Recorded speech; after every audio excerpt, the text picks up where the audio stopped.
अगर आपको हमारा ये वीडियो पसंद आता है तो हमारे चैनल को सब्सक्राइब कीजिए और बेल आइकॉन पर प्रेस करके हमारे आने वाले वीडियो से अपडेट रहिए।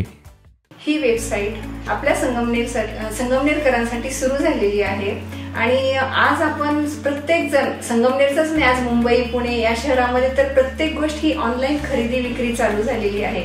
आज आपलं संगमनेर सांगायला छोटा आहे पण आज बऱ्यापैकी सर्व सोयींनी युक्त जो आज आता जिल्हा होणारच आहे, त्यामुळे प्रत्येक गोष्टी ऑनलाईन चालू झालेली आहे आणि मला वाटते की याचा आपण सगळ्यांनी पुरेपूर फायदा घेतला पाहिजे। आणि आज आपला कुठलाही क्लब असो, सोशल वर्क असो, पॉलिटिक्सचा असो किंवा भाजीपाला, शेतकरी, डॉक्टर्स हे कुठे आहेत हे आपल्याला माहिती नसते, पण जर आपण ऑनलाईनला एक क्लिक जरी केली तर मला वाटते आपल्याला पटकन सगळं सामोरे येईल आणि याचा सर्व संगमनेरकरांनी जास्तीत जास्त फायदा घेतला पाहिजे। आणि या वेबसाईटला मी सुनीता कोडे आपला मनपूर्वक शुभेच्छा देते।